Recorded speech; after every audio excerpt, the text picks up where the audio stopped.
খুব মানে গায়ে লাগছে একটা কথা আমাদের আর কি, যে ইসলামিক স্বর্ণযুগকে একজন বলছেন বা কিছু মানুষ বলছেন যে এটা মধ্যযুগ। তা মধ্যযুগ বলতে ওনারা কি বোঝাচ্ছেন সেটা তাদের কাছ থেকে ব্যাখ্যা নেওয়া দরকার। যদি তারা মধ্যযুগ বলতে এটা বুঝান যে আইয়ামে জাহেলিয়াত মানে ইসলাম আসার আগের যুগটাকে যদি তারা বলেন মধ্যযুগ, ঠিক আছে, কোনো তর্ক নেই তাদের সাথে, তারা শতভাগ সঠিক। ইসলাম মানে নবী সাল্লাল্লাহু আলাইহি ওয়াসাল্লাম নবুয়ত পাওয়ার আগের আগের সময়টা, আবু জেহেলদের যুগ, ওইটাকে যদি তারা বলেন এটা মধ্যযুগ, আমি একমত, আমরা একমত, অসুবিধার কিছু নাই। আর যদি ওনারা এটা মিন করেন যে ইসলাম আসার পরে রাসূল সাল্লাল্লাহু আলাইহি ওয়াসাল্লামের যুগ, সাহাবীদের যুগ, তাবেঈনদের যুগ, তাবেঈনদের যুগ, ইসলামের যে এই যে প্রায় ১,১২০০ বছর, এটাকে যদি তারা বলেন মধ্যযুগ, তাহলে আপনাদের সাথে আমাদের ঈমান আর কুফরের সম্পর্ক হবে। কি মিন করছেন এটা তো তারা বলতে পারবেন। কিন্তু যেহেতু শরিয়া আইন বাস্তবায়নের বিপরীতে কথাগুলো আসছে, তাহলে আমরা ধরে নিচ্ছি ইসলামে শরিয়া আইন কি আপনারা মধ্যযুগের আইন বলছেন নাকি? যেহেতু শরিয়া আইন বাস্তবায়নের বিপরীতে কথাটা আসছে, যেটা তো মধ্যযুগ না, শরিয়া আইন বাস্তবায়ন করতে হবে, তাহলে আমরা ধরে নিচ্ছি যে আপনার ইসলামিক লস বিধিবিধানটাকে বলছেন মধ্যযুগের বিধিবিধান। তার মানে হয় আপনারা জেনে শুনে ইসলামের বিরোধিতা করছেন, অথবা আপনারা অজ্ঞ। ধরে নিলাম যে আপনারা অজ্ঞই, কারণ যদি আমরা এটা ধরে নিই যে আপনারা ইচ্ছা করে ইসলামের বিরোধিতা করছেন, তাহলে তো মাসালা অনেক দূর চলে গেল। তা ধরে নিলাম যে ঠিক আছে, হয়তো বেচারা জানে না। আমাদের কাজ কি হবে? জানানো। কি কাজ? জানানো এবং প্রমাণ করা যে ইসলাম সর্বযুগের জন্য শ্রেষ্ঠ। ইসলাম চির প্রাচীন, চির নতুন, চির আধুনিক, এটা প্রমাণ করা আমাদের কাজ। আইয়ামে জাহিলিয়াতে দুটা ভাব পাইছেন, শিরক এবং রিবা। আরেকটা মহামারী ছিল আইয়ামে জাহিলিয়াতে, সেটা হলো মাদক। আর আপনি একটু নিজেরাই ভাবেন, এই এলাকায়, ঢাকায়, ঢাকার বাইরে, পুরো বাংলাদেশে মাদকের প্রভাবটা কেমন? খুব অল্প না বেশি? আমার তো মানে প্রত্যেক 10 জনের মধ্যে একজনকে পাওয়া যাবে যে মাদকাসক্ত। আল্লাহ ভালো জানেন। এবং এটা রাষ্ট্রীয়ভাবে হারাম না, রাষ্ট্রীয়ভাবে নিষেধ না যে কেউ মদ খেতে পারবে না, খাইলে শাস্তি হবে, এমন কিন্তু না। চাইলে আপনি খেতে পারেন, রাষ্ট্র আপনাকে বাধা দিবে না। দিবে? মদের লাইসেন্স আছে না, খেতে পারো। অথচ এটা আল্লাহ পাক হারাম করেছিলেন, আমরা হালাল করলাম। আল্লাহ হারাম করেছিলেন, আমরা কি করলাম? হালাল করলাম।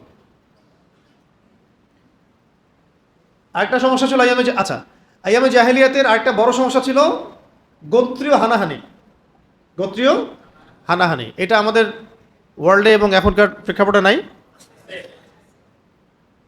এটা এখন পলিটিক্যাল দ্বন্দ্বের রূপ নিয়েছে, সামাজিক দ্বন্দ্বের রূপ নিয়েছে, বৈশ্বিক দ্বন্দ্বের রূপ নিয়েছে। আমরা বুঝতে পারলাম এটাও যায়নি পুরোপুরিভাবে। আর একটা মারাত্মক সমস্যা ছিল, সেটা হলো জিনা ব্যভিচার। এটা আমাদের সমাজে কম না বেশি? যে চাচাদের দাড়ি পেকে গেছে, তাদের সময় যতটা ছিল না, এখন তার চেয়ে 10 গুণ, 20 গুণ, 30 গুণ বেশি না? এগুলো কমন, এগুলো আইয়ামে জাহিলিয়াতেও ছিল, এখন তো মহামারী। এছাড়াও আইয়ামে জাহিলিয়াতে এমন কিছু ছিল না যেটা এখনকার যুগে আছে।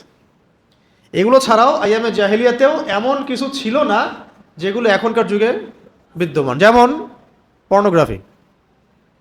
আইয়ামে জাহিলিয়াতে কোনো পর্নোগ্রাফি ছিল না। যে যুগটাকে আপনি সবচেয়ে বর্বর বলছেন, সবচেয়ে জঘন্য বলছেন, ওই যুগটাতেও পর্নোগ্রাফির মতো মারাত্মক অভিশাপ ছিল না। মানে জিনাকে ভিডিও করে সারা ওয়ার্ল্ডে ব্যবসা করা, বাণিজ্য করা, এটা কখনো ছিল না। এটা একটা ইন্ডাস্ট্রি, যেমন করে ফিল্ম ইন্ডাস্ট্রিজ, তারপর স্পোর্টস ইন্ডাস্ট্রিজ, কর্পোরেট সেকশনগুলো যেভাবে ইন্ডাস্ট্রি করে তুলেছে, এরকম একটা ইন্ডাস্ট্রির নাম হলো পর্ন ইন্ডাস্ট্রি। এখানে যারা কাজ করে সবাই অভিনেতা, অ্যাক্ট্রেস। এমন না যে বিষয়টা রিয়েল, বিষয়টা ফেক। শুটিং করা হয়, শ্যুট করে, এবং এটাকে এমনভাবে উপস্থাপন করে তারা যে মানুষের ভিতরে এটার মানসিকভাবে তাকে অসুস্থ করে ফেলা আর কি। যেটাতে এডিক্টেড হয়ে যাবে, সে এর মধ্যে মাদকের মতো পথ হারায় ফেলবে সে। এবং এই যে শিশু ধর্ষণ ইত্যাদি যে শব্দগুলো আসছে না, এটা তো সবাই বুঝি যে এটা তো আসলে বাস্তবিক না, পসিবল না। একটা মানুষের মধ্যে এরকম চাহিদা কীভাবে আসতে পারে? এটার মূল কারণ হচ্ছে মাদক এবং পর্নোগ্রাফি। সে সে মাদক গ্রহণ করার পরে এই মানুষগুলো আর মানুষ থাকে না। পর্ন এডিক্টেড হওয়ার পরে সে হিতাহিত জ্ঞান হারায় ফেলে যে সে কার সাথে কী করতে হবে। এই পর্ন এডিক্টেড একটা মানুষ সে শুধু শিশু না, পশুর সাথেও জেনা করতে পারে, এটা করতে পারে, অবাক হওয়ার কিছু নেই। আর আমরা দেখলাম যে এই ওয়ার্ল্ডের বড় বড় নেতার যারা, এরাও বিভিন্ন দ্বীপে দ্বীপে দ্বীপে এরকম ছোট ছোট মেয়েদেরকে নিয়ে আসে, রেপ করে, এবং পরে এদেরকে পিস পিস করে কেটে স্যুপ বানায় খেয়ে ফেলে। অ্যাবস্টেইন ফাইল যখন বের হলো আপনারা দেখলেন না? তার মানে বুঝলাম সব এই মানে ইবলিসের এজেন্ট, এর একই সূত্রে গাথা, একই সূত্রে গাথা। এবং একটু পরে আপনাদেরকে বলবো যে এর পিছনে মাস্টারমাইন্ড হচ্ছে দাজ্জাল। এগুলোর পিছনের মাস্টারমাইন্ডটা হচ্ছে দাজ্জাল। দাজ্জাল এবং তার অনুসারী যারা, এরা ওয়ার্ল্ডকে শাসন করতে চায়, এই জন্য তারা ওয়ার্ল্ডটাকে তাদের মতো করে সাজানোর চেষ্টা করেছে বিগত প্রায় 100-200 বছর থেকে। এবং তারা নতুন ওয়ার্ল্ড অর্ডার নিয়ে আসছে, যার মধ্যে মানব জাতিকে তারা নিয়ে আসছে জোর করে। এখান থেকে বের হওয়ার রাস্তা একটাই, সেটা হলো নবী সাল্লাল্লাহু আলাইহি ওয়াসাল্লামের সিরাত। সিরাত ছাড়া বের হতে পারবেন না। সিরাত, ইসলাম, কোরআন, সুন্নাহ, এর বাইরে মানবতার মুক্তির কোনো রাস্তা নাই, কোনো রাস্তা নাই। আইয়ামে জাহিলিয়াতে পর্নোগ্রাফি ছিল না, এখন সারা ওয়ার্ল্ড ওয়াইড, এবং এটাই হচ্ছে এই পাপগুলোর মূল কারণ। পর্ন সাইটগুলো বন্ধ না করলে রেপ বন্ধ হবে না, সেটা যে কোনো মাদ্রাসায় হোক, স্কুলে হোক, আর কলেজে হোক, কোনো জায়গায় বন্ধ হবে না। আপনাদের প্রশ্ন আসতে পারে যে এটা তো অনেক মাদ্রাসার ঘটনা এমন। হ্যাঁ, হতে পারে।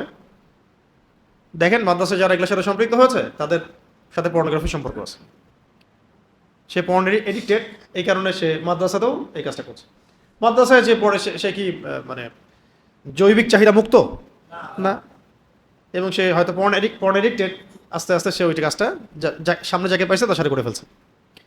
এটা বন্ধ করাটা জরুরি কাজ ছিল। এটা না বন্ধ করতে পারলে, সাইটগুলো বন্ধ না করতে পারলে এটা কখনই বন্ধ হবে না। তারপরে মাদক, উন্মুক্ত মাদক রেখে দিলে মানুষ মাদক খাবে, হিতাহিত জ্ঞান হারায় ফেলবে, তখন যে কোনো পাপ সে করতে পারে। প্রবলেম একটা না, প্রবলেম এখানে অনেক। মাদক problem, pornography problem, free mixing problem, আইন না থাকা প্রবলেম, আইন বাস্তবায়ন না হওয়া প্রবলেম, দৃষ্টান্তমূলক শাস্তি বাস্তবায়ন না হওয়া প্রবলেম, অনেক প্রবলেম। এরপরে সামাজিক সচেতনতা আছে, আমাদেরও অনেক গাফেলতি আছে। সব কিছু মিলিয়েই সমস্যার গোড়া হচ্ছে আমরা পরিপূর্ণ ইসলামী শরিয়ার মধ্যে আসতেছি না। সমস্যা একটা ডালপালা নাড়াচাড়া করে সমাধান হবে না। যদি আগামী 7 দিনের মধ্যে এই ঘটনাটার, সাম্প্রতিক ঘটনার বিচার হয়ও, তার মানে এই না যে প্রবলেম সলভ হয়ে গেছে, বরং একটা প্রবলেমের সাময়িক সলিউশন আপনি দিয়েছেন। এরকম প্রবলেম বাংলাদেশে গ্রামে গ্রামে, শহরে শহরে আরও বহু আছে। এমন অনেক কিছু আমরা ভুলেও গেছি, অনেক কিছু আমরা জানিও না, অনেক কিছু মিডিয়াতে আসেই নাই, তাই না? এটা এত হাইলাইট হচ্ছে কেন? কারণ তার বাবা বলেছে যে আমি তো জানি যে আপনারা বিচার করতে পারবেন না। এই কথাটা তাগুদের গায়ে লাগছে। কথাটা 100% সত্য। কথাটা কি 100% সত্য যে আপনাদের কোনো রেকর্ড নাই এগুলো বিচার করার। এটা গায়ে লেগে গেছে, মিডিয়াতে এটা ফলো করে প্রচার হয়ে গেছে। এর আগে মাগুরার ঘটনা ধামাচাপা পড়ে গেছে, পড়ছে না? এরকম আরও শত শত ঘটনা ধামাচাপা পড়ে গেছে। হাদি ভাই গায়েব হয়ে নাই, ইস্যু নাই। আমাদের ঢাকায় বিমান ক্র্যাশ হয়ে গেল একটা প্রতিষ্ঠানে, এতগুলো বাচ্চা মারা গেল, কোনো আলোচনা আছে? এরকম একটার পর একটা ইস্যু আসছে, ধামাচাপা পড়ে গেছে। তো এটা হাইলাইট হওয়ার কারণ হচ্ছে আঙ্গুল উঠানো, প্রতিবাদ করা যে আপনারা পারবেন না, আপনারা পারেন নাই, আপনারা ফেইলার। ওটা গায়ে লাগছে, একটু নাড়াচাড়া হচ্ছে। এটাও হয়তো 2-1 দিন পর ঠান্ডা হয়ে যাবে, কিন্তু সমস্যা সলভ হবে না। এই সমস্যা থেকে আমি, আপনি, আপনার মেয়ে, আমার মেয়ে, আমার বোন, আমার মা, আমরা তো সেফ থাকতে পারবো না। কারণ সমস্যার শেকড়ে আমরা হাত দিচ্ছি না। শেকড়ে হাত দেওয়ার জন্য যে ওহির বিধান দরকার, যে দিন দরকার, যে আদর্শ দরকার, যে আইন দরকার, যে শরিয়া দরকার, এখানে আমরা আসছি না। আসছি না কেন? কারণ আমরা নিজেরাই চাই না যে আল্লাহর জমিনে শরিয়া আইন কায়েম হোক। শরিয়া আইন কায়েম হলে তো আমি সুদ খাইতে পারবো না, আমি তখন মদ খাইতে পারবো না, চুরি করতে পারবো না, পতিতালয়ে যেতে পারবো না, মদ খাইতে পারবো না, বারে যেতে পারবো না। আমাকে পর্দা করতে হবে, নামাজ পড়তে হবে, ইসলামে আইনে আসতে হবে। চুরি করলে হাত কেটে ফেলবে, মদ খাইলে বেত্রাঘাত করবে, জিনা করলে বেত্রাঘাত করবে, ডাকাতি করলে একদিকের হাত কেটে ফেলবে, একদিকের পা কেটে ফেলবে, খুন করলে কেসাস করবে, ধর্ষণ করলে প্রকাশ্যে গুলি করে মৃত্যুদণ্ড দিয়ে দিবে একদম।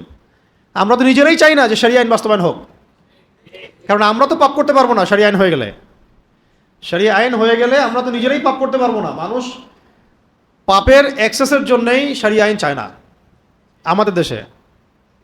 কারণ আমরা এমন ইসলাম চাই যেটা একটু সুইট সুইট ইসলাম, মিষ্টি মিষ্টি।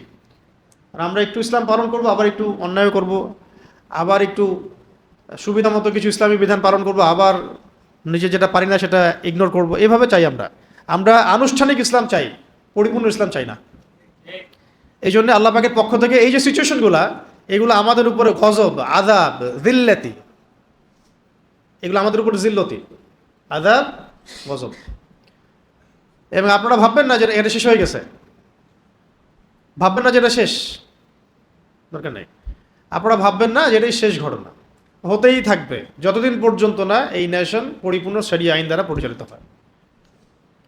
আর বলবেন যে, অনেকে বলবে যে এটাই কি একমাত্র সমাধান? শরিয়া আইন বাস্তবায়ন করাটাই একমাত্র সমাধান না। যাদের উপরে বাস্তবায়ন করব সেই মানুষগুলোকে আল্লাহর পথে নিয়ে আসাটাই সমাধান। দাওয়াতও চলবে, ইসলাহ চলবে, সংস্কার চলবে, তাসকিয়া চলবে, আবার আইনও থাকবে। তখন দেখা যাবে সব কিছু মিলিয়ে সমাজটা সুন্দর হবে। এটা নবী সাল্লাল্লাহু আলাইহি ওয়াসাল্লামের দেখানো পথ পদ্ধতি। আমাদের নবীজিকে শুধু আইনই বাস্তবায়ন করেছেন, মানুষকে দাওয়াত দেন নাই, ইসলাহ করেন নাই, বুঝান নাই, বুঝিয়েছেন, দাওয়াত দিয়েছেন, কাছে টেনেছেন, চিকিৎসকের মতো কাজ করেছেন।